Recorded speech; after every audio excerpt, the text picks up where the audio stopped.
Who is the person jabbering away in this video? If I were wise, which I'm not, I would take the advice of the historical Buddha, who indicated that by reflecting on things that should not be reflected on, and by not reflecting on things that should be reflected on, defilements that have not yet arisen arise, and defilements that have already risen increase. So he advised that it's unwise to reflect on questions like, did I exist in the past? Do I not exist in the past? What was I in the past? How was I in the past? Having been what, did I become what is in the past? Shall I exist in the future? Shall I not exist in the future? What shall I be in the future? How shall I be in the future? Having been what, shall I become in the future? Or even reflecting doubts, I could ask unwisely, am I? Am I not? What am I? How am I?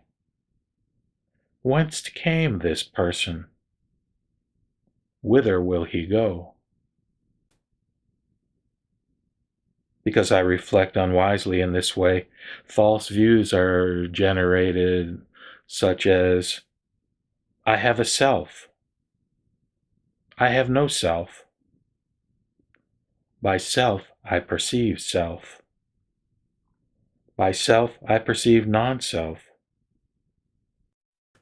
Or a wrong view arises to the effect, this is myself, which speaks and feels, which experiences the fruits of good and bad actions, now here and now there. This self is permanent, stable, everlasting, unchanging, remaining the same forever and ever. Again, these are unwise reflections, unnecessary reflections, and yet I do reflect upon them. Who am I? What am I? I descended from the great apes. I'm a male. I'm 68 years old.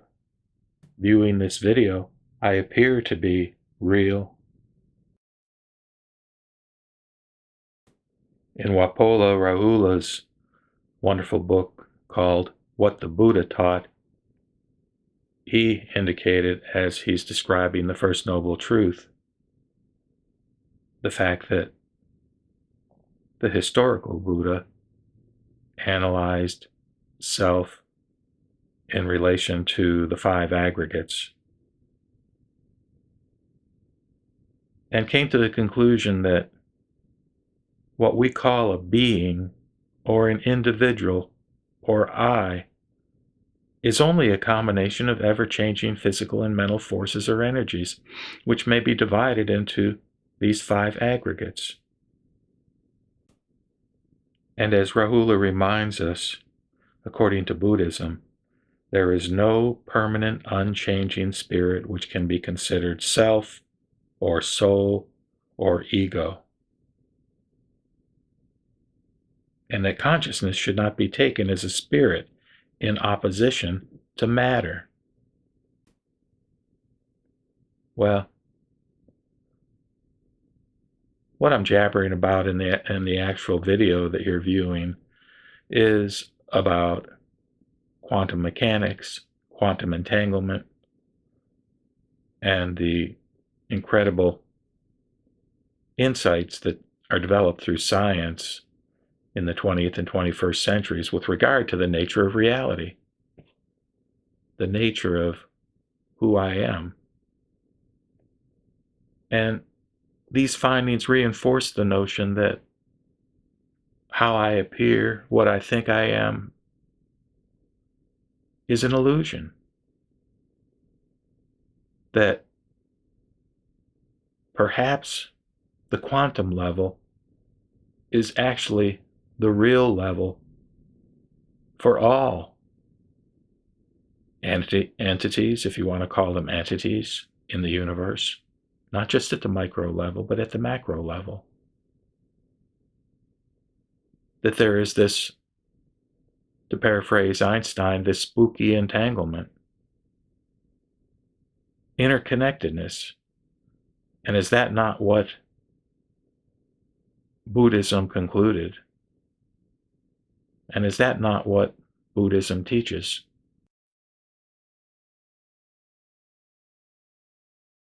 You may be aware that I've been reciting sections from the Sutra of Mahaprajnaparamita pronounced by Manjusri Bodhisattva. And what I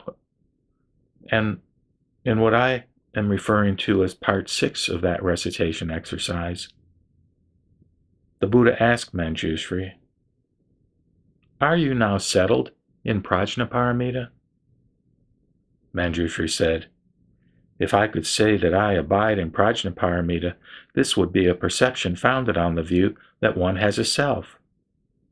Abiding in a perception founded on the view that one has a self means that Prajnaparamita has a place. That I do not abide in Prajnaparamita is also a perception founded on the view that one has a self and is a place as well. Free from subject and object, I abide in not abiding, like Buddhas abiding in the inconceivable state of peace and silence." So, here in a sutra, a scripture that was composed about 2,000 years ago, maybe around 100 AD, there's reference to basically the physics notion of non-locality. And as Manjusri says, what drives the Dharma realm, or reality?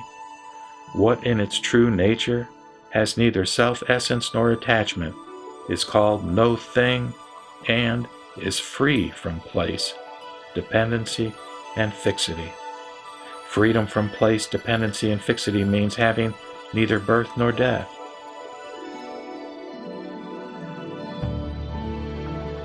And yet, from the Mahayana perspective, in the context of skillful means and spooky entanglement, we are all interconnected. There is an entanglement among us all.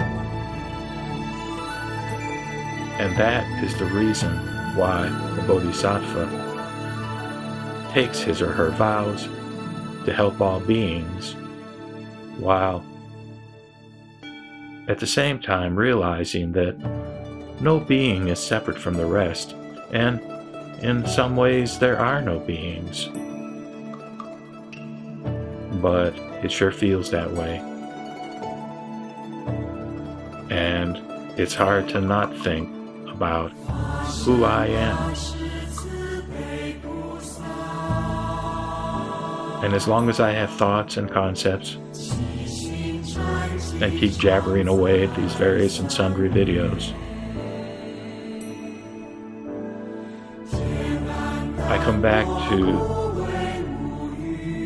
having faith in Amida Buddha and trusting in Amida Buddha, thinking in terms of the existence of Amida Buddha,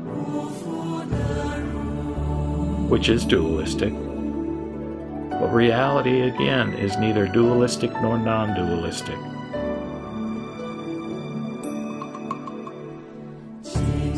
Or as Manjusri says, Prajnaparamita is inconceivable. The inconceivable state is Prajnaparamita.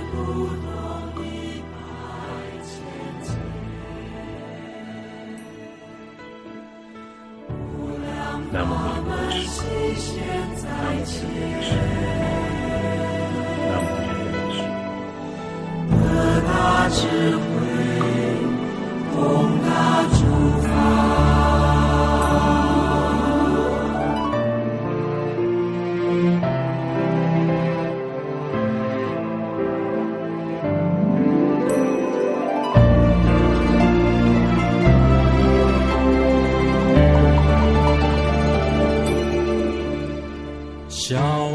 分别心相真实，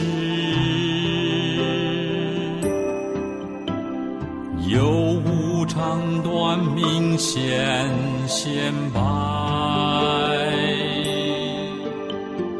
无碍辩才常转法轮，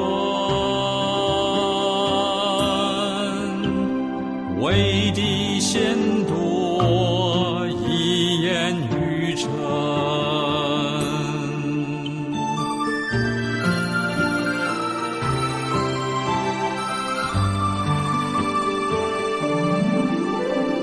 善解脱风处世热闹，知法清凉永洒无明，弘诸大乘润自众生，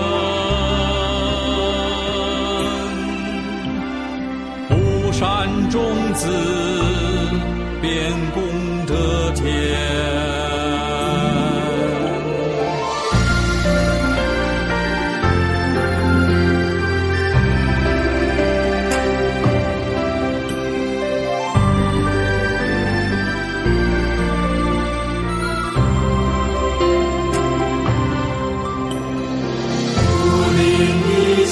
发菩提心，无量大悲救苦众生。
法内外无所领，头目虽脑悉是人。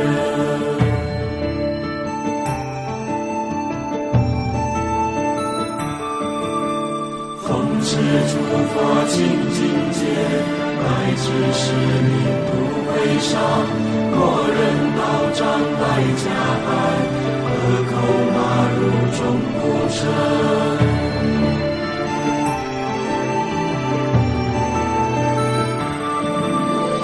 一切错生不眷顾，昼夜摄心常在禅，遍学一切中道法，智慧深入中